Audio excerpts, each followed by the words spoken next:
नाम भी होगा, काम भी होगा, रख हौसला तेरा एक अलग मुकाम भी होगा, आपके गाँव के हर सड़कों पर लगेगा मेला। जी हाँ, आपके गाँव के हर सड़कों पर लगेगा मेला, जिस दिन सफलता आपके नाम होगा, जिस दिन सफलता आपके नाम होगा।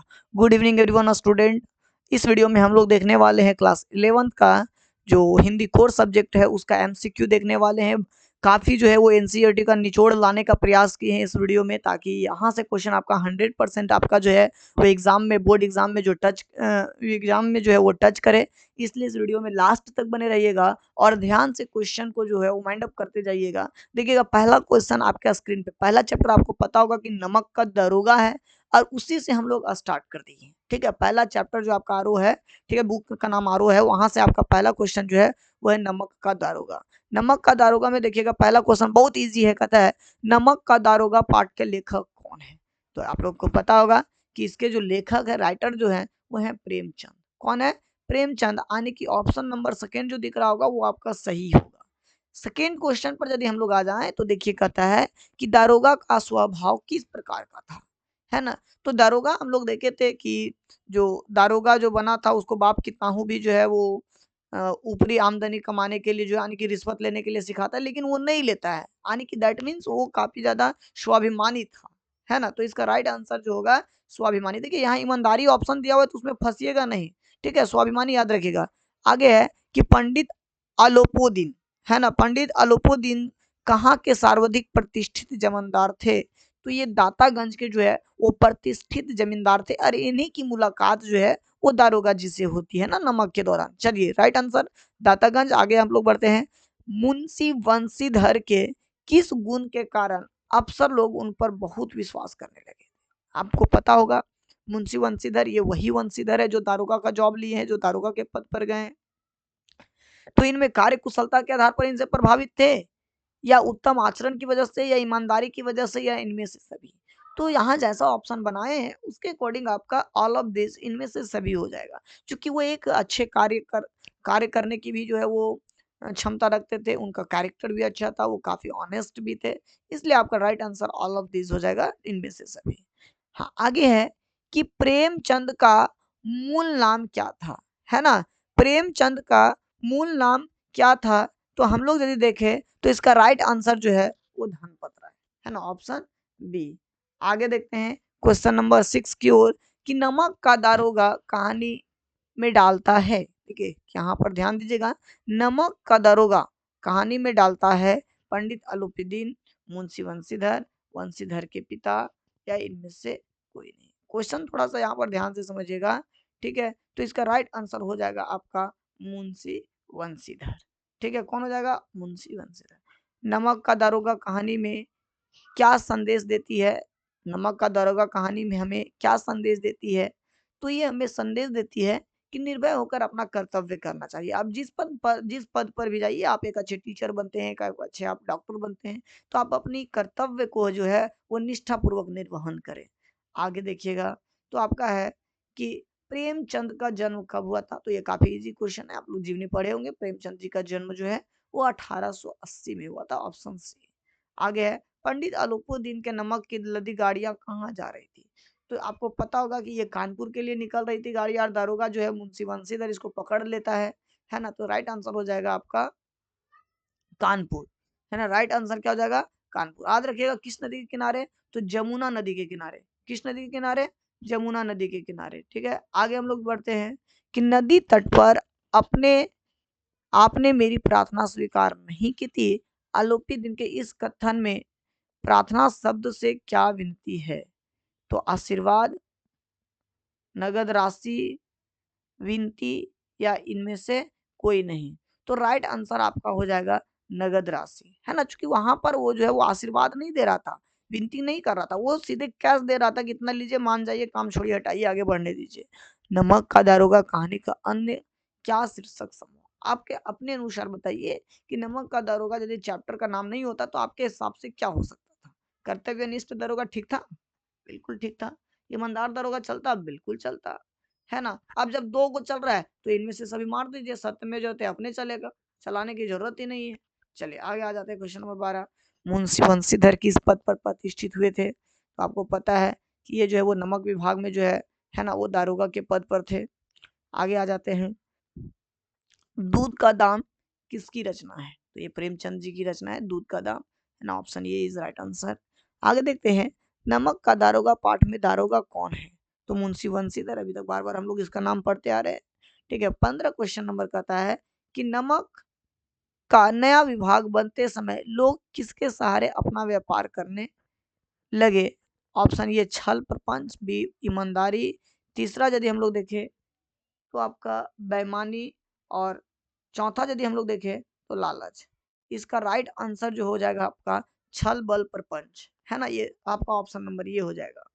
आगे देखते हैं, मैं कगारे का वृक्ष, है ना, मैं कगारे का वृक्ष हो रहा हूँ, न मालूम कब गिर पहूं, ये शब्द किसके हैं? तो ये मुंशी वंशीधर के, किनके हैं? मुंशी वंशीधर के हैं। ठीक है, आगे की ओर हम लोग जब बढ़ते हैं कि प्रेमचंद की कहानियां किस पुस्तक में संग्रहित है? तो मानसरोवर में। किसमें संग्रहित है? Mansarovar, option C. चलिए आगे आप देखिएगा चैप्टर नंबर 2। देखिए ज्यादा क्वेश्चन इंपॉर्टेंट नहीं निकल के आ रहा था, इसलिए हम लोग जो है वो शॉर्टली, है ना, जो आपका बहुत ज्यादा इंपॉर्टेंट है उस क्वेश्चन को संग्रह लेकर आए हैं। बाकी बात, आपको बढ़िया रिजल्ट करने के लिए तो एनसीईआरटी किताब पढ़ना ही होगा भाई। ठीक है, आप पढ़ने का प्रयास कीजिए। देखिए सेकंड चैप्टर आपका मियां नासिरुद्दीन जी का था, पता होगा कि इनके जो मियां नासिरुद्दीन है, इनके जो राइटर थी, है ना, वो कृष्णा सोबती, है ना। तो यहाँ पर आपको पूछा है, पहला क्वेश्चन देखिए उसी से पूछ दिया है कि मियां नासिरुद्दीन के लेखक कौन है? तो ये नासिरुद्दीन के लेखक जो थे वो कौन थे? कृष्णा सोबती। कौन? कृष्णा सोबती, है ना। सेकेंड क्वेश्चन की ओर यदि बढ़ते हैं हम लोग, ठीक है, तो देखिएगा, मियां नासिरुद्दीन ने भट्टी पर पकने वाले रोटी का क्या नाम दिया? तो ये आप देखिएगा, बारक खानी, सीरमाल, या ताफ्तान, या इनमें से सभी। तो इसमें से सभी आपका राइट आंसर हो जाएगा। ठीक है, आगे देखते हैं, मियां नासिरुद्दीन ने किस रोटी को पापड़ से ज्यादा महीन बताया था? तो तुनकी रोटी जो था उसको पापड़ से भी ज्यादा महीन बताया था। आगे देखते हैं, मियां नासिरुद्दीन कौन थे? तो मियां नासिरुद्दीन जो है वो नानबाई थे, है ना, ये खानदानी नानबाई थे, है ना। आगे हम लोग देखेंगे, खानदानी नानबाई किसमें भी रोटी पका सकता था? तो वहां पर व्यंग जो किया था, ठीक है, कुएं के संदर्भ में बात किया था ना, तो कुएं इसका राइट आंसर हो जाएगा। ठीक है, छठा आपका है, लेखिका मियां नासिरुद्दीन के पास किस हैसियत से गई थी?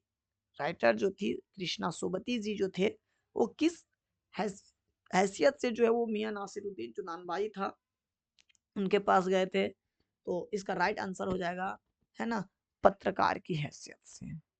आगे देखते हैं, मियां नासिरुद्दीन किस संग्रह से लिया गया है? इसका राइट आंसर हो जाएगा हम हसमत, है ना, हम हसमत, ऑप्शन ये is right answer. Question number 8 देखिएगा कि मियां नासिरुद्दीन किस विधा की रचना है? तो ये आपका संस्मरणात्मक शब्द है ना, ये आपका संस्मरणात्मक जो है वो लिखा गया है। 9 क्वेश्चन नंबर देखिए, कहता है मियां नासिरुद्दीन ने किस्म किस्म किस्म की रोटी बनाने का इल्म सीखा था? तो यहाँ पर देखिएगा क्वेश्चन थोड़ा होगा, थोड़ा सा ईयर है कि मियां नासिरुद्दीन ने किस से विभिन्न किस्म की रोटियां बनाने का इल्म सीखा था? तो वालिद उस्ताद से। किससे सीखा था? वालिद उस्ताद से सीखा था। क्वेश्चन नंबर 10 की ओर आ जाते हैं, मियां नासिरुद्दीन को पाठ में किस नाम से संबोधित किया गया है? तो नानबाइयों का मसीहा बोला गया है, ऑप्शन ये इसका सही हो जाएगा, है ना, फर्स्ट ऑप्शन। आगे देखिएगा, कहता है कि मियां नासिरुद्दीन किसे निठल्ला समझते हैं? अखबार बनाने वाले को, अखबार पढ़ने वाले को, दोनों को? तो देखिएगा, जब कृष्णा सोबती जी गए थे तो मियां नासिरुद्दीन ने कहा था अखबार बनाने वाले दैट मीन्स पत्रकार, और इसको पढ़ने वाले जो थे दोनों के दोनों निठल्ले होते हैं, कोई काम धंधा मिलता नहीं है, आराम से पढ़ते रहता है। तो इसका राइट आंसर एक दो दोनों हो जाएगा।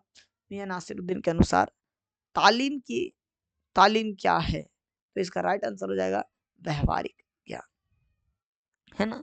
क्वेश्चन नंबर 13, मियां नासिरुद्दीन कितने किस्म की रोटियां बनाने के लिए मशहूर थे? तो 56 किस्म की रोटियां आपको पता होगा, है ना, ऑप्शन डी इसका सही हो जाएगा। उसके बाद मियां नासिरुद्दीन पाठ में दिल्ली के किस बादशाह का जिक्र है? तो इसमें बहादुर शाह का जिक्र किया गया है ना। तो इसका राइट आंसर हो जाएगा ऑप्शन नंबर एक वाला ही आपका बहादुर शाह। 15 क्वेश्चन नंबर कहता है कि कोई ऐसी चीज खिलाओ जो ना आग के पके ना पानी से बने, ये शब्द किसने कहे थे? तो ये आपका जो है वो बादशाह सलामत ने कहा था। ठीक है, आगे की ओर हम लोग बढ़े तो तालीम भी बड़ी चीज होती है। इस वाक्य में दूसरी बार प्रयुक्त तालीम का क्या अर्थ है? तो तालीम का अर्थ यहाँ पर है आपका ज्ञान, अर्थात ज्ञान देखिएगा तो आपका शिक्षा का ज्ञान ऑप्शन 2 मैच कर रहा है, तो ऑप्शन नंबर 2 इसका सही आंसर हो जाएगा। आगे की ओर हम लोग यदि बढ़े तो ध्यान देंगे क्वेश्चन नंबर 17 आपका है कि काम करने से आता है नसीहतों से नहीं, ये कथन किसका है? तो नासिरुद्दीन जी का है।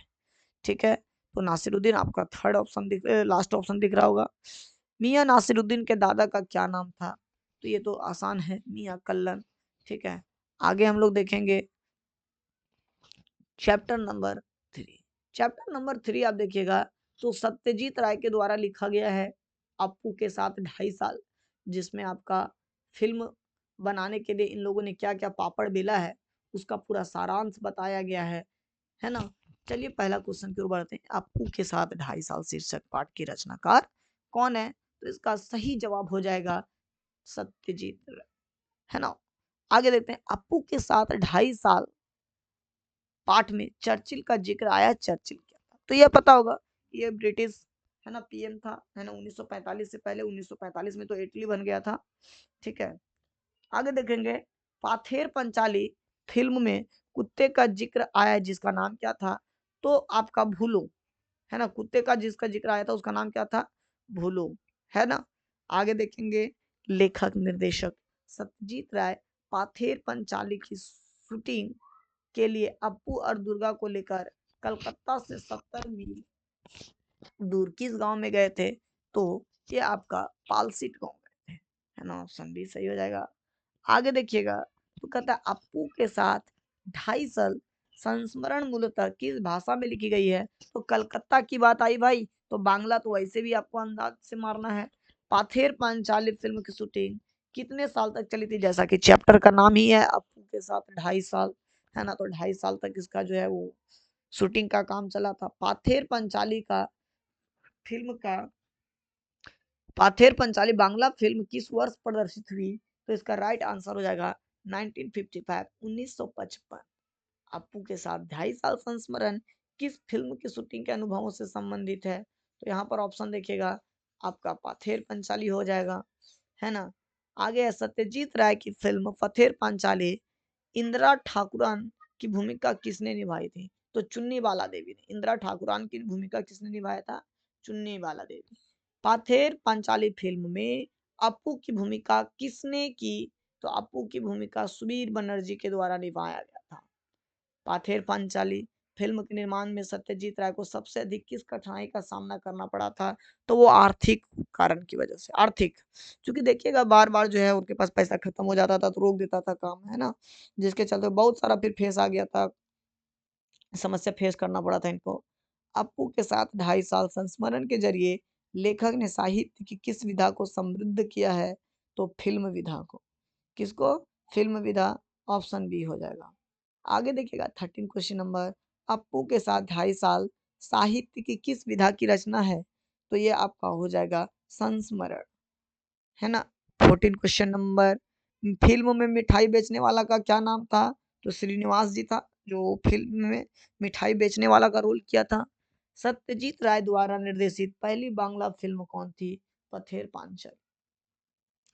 आगे 16 क्वेश्चन नंबर पथेर पंचाली की शूटिंग के समय लेखक के पास पर्याप्त क्या नहीं था? पैसा। आर्थिक अभी हम लोग अभी तुरंत ही ऊपर देखे। अप्पू के साथ अप्पू की भूमिका के लिए कितने वर्ष का लड़का नहीं मिल रहा था? तो 6 वर्ष का लड़का नहीं मिल रहा था, है ना। आगे की ओर हम लोग बढ़ते हैं। ठीक है, तो देखिएगा क्वेश्चन नंबर 18 जो है वो है कि रास बिहारी एवेन्यू की बिल्डिंग में बच्चे क्यों आते थे? इंटरव्यू देने आते थे, है ना। अप्पू की भूमिका के लिए इंटरव्यू चल रहा था। आगे देखिएगा question number 29, question number sorry 19 कि पाथेर पंचाली फिल्म की शूटिंग काम कितने साल तक चला? तो क्वेश्चन रिपीटेड हो गया, 2.5 साल तक, है ना। अप्पू की भूमिका किसने निभाई? तो अप्पू की भूमिका किसने निभाई थी? तो आपका राइट आंसर हो जाएगा यहाँ पर सुबीर बनर्जी। क्या हो जाएगा? सुबीर बनर्जी। ठीक है, चलिए ये वीडियो आपका लास्ट हुआ, है ना। इसमें हम लोग 3 चैप्टर का कवर कराए हैं। ठीक है, आप फिर से आपका नेक्स्ट वीडियो जाएगा सेट 2 जो आएगा उसमें फिर 3-4 चैप्टर का होगा और इस प्रकार से लगातार हम लोग जो है वो आपके एग्ज़ाम तक सारे चैप्टर का वीडियो जो है वो अपलोड करने का प्रयास करूँगा मास्टर वीडियो के साथ। इसलिए आप हमारे चैनल पर बने रहें। यदि अभी तक आप सब्सक्राइब नहीं किए होंगे चैनल को, तो चैनल को सब्सक्राइब करके बेल आइकन बटन को प्रेस कर लें, ताकि हर पल यहाँ जो वीडियो अपलोड होगा उसका नोटिफ़िकेशन आप तक आसानी से पहुँच जाए। साथ ही आपको अच्छा लगा होगा तो कमेंट बॉक्स करके एनर्जी की दवा, है ना, ज़रूर दीजिएगा और अपने दोस्तों के साथ ज़रूर शेयर कीजिएगा। Thank you. जय हिंद, जय भारत।